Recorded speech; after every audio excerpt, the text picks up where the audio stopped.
سیدہ میمونہ رضی اللہ تعالی عنہا دیکھتی ہیں کہ میں تو کھانا لے کر آئی ہوں اور حضور پاک صلی اللہ علیہ وسلم سیدہ عائشہ صدیقہ کے ساتھ بیٹھ کے کھا رہے ہیں، تو ناراض ہوئی اور سارا کھانا جو تھا وہ زمین پہ گرا کے چلی گئی، ناراضگی کا اظہار کی۔ آپ صلی اللہ علیہ وسلم نے برا نہیں مانا، نہ انہیں ڈانٹا، بلکہ ایک اچھے شوہر کا کردار کیا ہوتا ہے۔ دیکھیں اپنے نبی صلی اللہ علیہ وسلم کو بحیثیت شوہر دیکھیں کہ کس طرح کردار نبھا رہے ہیں۔ آپ نے فوراً اٹھ کر کے سیدہ میمونہ کے گھر گئے۔ سیدہ میمونہ، بعض کہتے سیدہ عائشہ صدیقہ رضی اللہ تعالی عنہا کے گھر کی باری تھی اور سیدہ میمونہ کھانا لے کر کے آ گئی، تو سیدہ عائشہ صدیقہ رضی اللہ تعالی عنہا جو ہے یہاں سارا کا سارا جو ہے کھانا سیدہ میمونہ کے سر پہ ڈال دی، یہ بھی روایت ملتی ہے۔ لیکن وہ ناراض نہیں ہوئی، ناراض ہو کے گئی کمرے میں، لیکن میرے نبی صلی اللہ علیہ وسلم ان کو گئے اور منا کے لے کے آئے۔ جیسے ہی منا کے لے کے آئے تو سیدہ عائشہ صدیقہ رضی اللہ تعالی عنہا کا آنکھ آپ نے بند کیا اور فرمایا کہ میمونہ، اشارے سے میمونہ وہ سارا آٹے کا وہ پیالہ اٹھاؤ سارا اور عائشہ کے سر پہ ڈال دو، اور آپ نے ڈلوایا۔ اس طریقے سے دونوں بیوی کو خوش رکھے اور دونوں بیوی کے معاملات کو دور کرنے کے بعد دونوں کو اپنے سینے سے لگایا اور دعا کی، اے اللہ دنیا میں بھی جس طرح تو نے انہیں میرے قریب رکھا ہے، حشر کے دن بھی انہیں شرف دینا، میں ان سے اب تک راضی ہوں اور صبح قیامت تک راضی ہوں۔ میرے نکاح میں آنے والی ہر عورت نیک اور پرہیزگار ہے، میں نے تیری امان میں انہیں دے رکھا ہے۔ اللہ اکبر۔ ایک شوہر کی حیثیت سے چھوٹی چھوٹی چیزوں میں بھی آپ اپنے بیوی کے ہنسی مذاق میں بھی ہاتھ بٹانا۔ یہاں مقصد یہ نہیں ہے، یہ کوئی نہ سوچے کہ معاذ اللہ ایسا ہو گیا، بلکہ یہ آپ کو صرف سبق دینے کی نیت سے بتایا گیا، اس کے اپوزٹ بالکل ہرگز جانے کی کوشش نہ کریں۔ آپ سے کہا یہ جا رہا تھا کہ آپ اپنے بیٹوں کو کہیں بیٹا بیوی آئی ہے تیری، ہماری بہو آئی ہے، ایک کام کرو اسے ٹائم دو، کچھ دن ٹائم دو، نہیں تو دوست باہر نکلیں کہیں بیوی کو غلام ہو گیا۔ بیوی غلامی کچھ نہیں ہوتی ہے، بلکہ یہ مصطفیٰ کریم صلی اللہ علیہ وسلم کی سنت ہے کہ اپنے بیوی کے گھر کے معاملات پہ ہاتھ بٹانا، اس کے پاس بیٹھنا، اس سے ہنسی مذاق کرنا، اس کے لیے وقت دینا۔ باپ بھی سنیں، باپ یہ نہ سوچے پڑوسی والے جی ایسا ہو گیا ہے کہ جب سے بیوی آئی ہے نا تو بیٹا ہماری طرف دیکھتا نہیں ہے، جب سے بیوی آئی ہے نا تو ہمارے پاس بیٹھتا نہیں ہے۔ یہی باتیں بیٹے کو بگاڑ رہی ہوتی ہیں۔ آپ یہ کہیں کہ کتنا اچھا بیٹا ہے کہ شروع میں اس کا خیال رکھنا ضروری تھا، فرض تھا، وہ اپنا فرض ادا کرے، ہمارے ساتھ تو زندگی بھر رہا ہے، پھر رہے گا، آپ اسے موقع تو دیں، اچھے ماحول میں ڈھالنے تو دیں۔ آپ ادھر کھینچ رہے ہوتے ہیں، وہ اپنی طرف کھینچ رہی ہوتی ہے، رشتے بگڑ رہے ہوتے ہیں۔ آپ سے بڑی محبتانہ اپیل ہے، میری ماں، میری بہنوں اور میرے گھر کے وہ نوجوانوں جو ان رشتوں میں منسوب ہونا چاہتے ہیں یا ہو رہے ہیں یا ہو گئے ہیں، ان سے گزارش ہے کہ آپ اسلامی کردار اپنائیں، آپ صحابہ کی سیرت دیکھیں، بزرگوں کی سیرت دیکھیں، اپنی بیٹیوں کے لیے مقدس ماؤں کی سیرت دیکھیں جنہوں نے تاریخیں رقم کی ہوئی ہے، ان کی سیرت دیکھیں اور اپنے نسلوں کو یہ سیرت دینے کی کوشش کریں، چونکہ جس نسل کے اندر دینی شعور نہیں ہے، آنے والا وقت اس کے لیے تباہی اور بربادی کا بن کر کے رہ جائے گا۔ اس لیے بس یہیں سے اپنی بات ختم کرتے ہوئے صرف ایک لائن پر ایک چیز، بھلا کہ اس واقع بہت لمبی تقریر ہو سکتی ہے، لفظ واہ پر میرے آقا اعلیٰ حضرت امام احمد رضا فاضل بریلوی رضی، اجازت ہے صرف لفظ واہ پر، اجازت ہے لفظ واہ پر؟ میرے آقا اعلیٰ حضرت امام احمد رضا رضی اللہ تعالیٰ فرماتے واہ کیا جود و کرم ہے شہ بتا تیرا، فرماتے کہ نہیں؟ بات امام الانبیاء کی آئی تو بھی کہا واہ کیا جود و کرم ہے شہ بتا، یعنی وہاں بھی لفظ واہ کا استعمال کیا، اور جب بات امام الاولیاء کی آئی تو شروع کر رہے ہیں واہ کیا مرتبہ ہے غوث بالا تیرا۔ اللہ اکبر۔ ہم اور زیادہ کچھ کلام تو نہیں کر سکتے ہیں، چونکہ سینکڑوں واقعات اس ضمن میں ہم آپ کو شاید دے سکتے ہیں، شاید سینکڑوں۔ اگر ہم 4 اور 5 محفل بھی اس موضوع پر لفظ واہ پر کیے تو غالباً 4 اور 5 محفل میں بھی لفظ واہ کی مکمل تفسیر نہ ہو پائی۔ اعلیٰ حضرت رضی اللہ تعالیٰ عنہ کے کلام جو ہے نا، یہ اعلیٰ حضرت کی کرامت بھی ہیں، علم کا سمندر ہے۔ جب آپ اس کے گہرائی تک جائیں گے تو آپ کو پتہ چلے گا. میرے آقا امام عشق و محبت رضی اللہ تعالیٰ عنہ نظریہ دیتے. دیکھ حدیث پاک کی روشنی سے ذرے جھڑ کر تیری پیزاروں کے تاج سر بنتے ہیں سیاروں کے. یا رسول اللہ صلی اللہ علیہ وسلم واہ کیوں کہا؟ یہ واہ کوئی ایک بچہ کامیابی حاصل کرے نا, اچھا کام, ابھی چلنا نہیں جانتا, چلنا جیسے سیکھ جائے واہ واہ واہ, چلنے لگ گیا بچہ, چلنے لگ گئی بیٹی, یہ واہ واہ واہ, کوئی اچھی چیز اٹھا واہ واہ واہ, وہ اس سے بڑا کوئی بیٹا ہو یا کوئی دوست ہو کچھ کام کر دے اچھا والا کام تو واہ واہ واہ بھائی اچھا کام کر دیا, لیکن اس سے زیادہ حیرت والا کوئی کام واہ واہ واہ واہ. پھر اگر کوئی حیرت کی جہاں حد جا کر مکمل ہوتی ہے جو گمان میں بھی نہ ہو اور اللہ کوئی راستہ نکال دے وہ چیز ہو جائے تو بندہ تعجب کی حدوں تک جا کر کے کہتا ہے واہ واہ واہ واہ واہ واہ واہ واہ. اعلیٰ حضرت رضی اللہ تعالیٰ نے لفظ واہ کا استعمال حد تعجب کو جا کر کے یہاں استعمال کیا ہے. فرمایا ہے ذرے جھڑ کر تیری پیزاروں کے تاج سر بنتے ہیں سیاروں کے. یا رسول اللہ صلی اللہ علیہ وسلم میں صرف آپ کے قدم ناز کی بات کروں تو بات یہ ہے کہ آپ جو نالین مبارک استعمال فرماتے ہیں اپنے قدم ناز میں, اس نالین مبارک کے نیچے حصے پر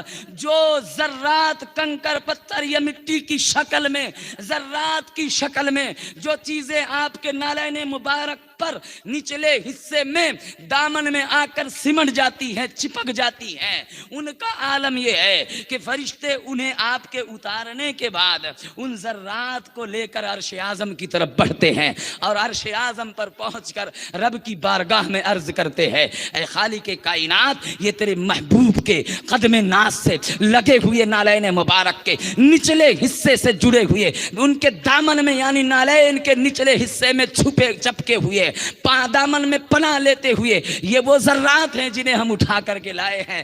ان کی عظمت و رفعت تو ہی جانتا ہے, بتا انہیں رکھا کہاں جائے. رب فرماتا ہے میرے فرشتوں عرش کے فلاں جگہ پر رکھ دو. جب فرشتے رکھنے جاتے ہیں حدیث قدسی ہے میرے نبی صلی اللہ علیہ وسلم فرماتے ہیں کہ سنو تمہارے رب کے درمیان تمہارے ربی کا مقام و مرتبہ کیا ہے.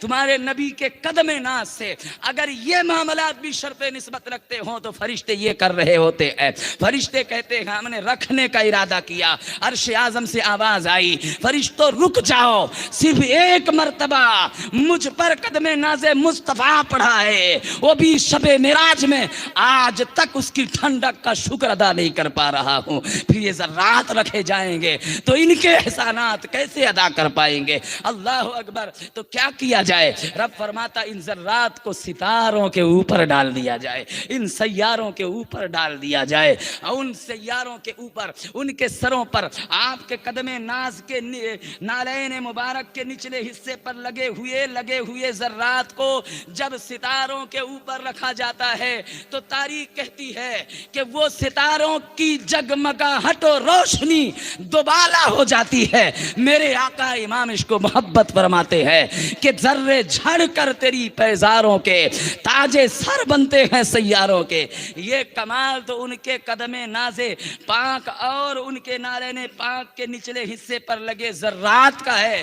تو پھر سوچو جن کے متعلق اعلیٰ حضرت یہ فرماتے ہوں کہ سر بھلا کوئی کیا جانے کہ ہے کیسا تیرا, اولیاء ملتے ہیں آنکھیں وہ ہے طلبہ تیرا. اس کے بعد انشاءاللہ پاک کبھی موقع ملا تو ہم آپ سے بیان کریں گے. بس اس شعر کے ساتھ مکمل جمیل قادری رضی اللہ تعالیٰ فرماتے ہیں کہ سجدہ گاہ جن و انسان آپ کا نقش قدم تاج والوں کے لیے ہے تاج طلبہ غوث کا. واہ کیا مرتبہ غوث ہے بالا تیرا, اونچے اونچوں کے سروں سے قدم آلا تیرا. تیری سرکار میں لاتا ہے رضا اس کو شفیع جو میرا غوث ہے اور لاڈلا بیٹا تیرا. استغفر اللہ ربی من کل ذنب واتوب الیہ وما علینا البلاغ. السلام علیکم ورحمۃ اللہ.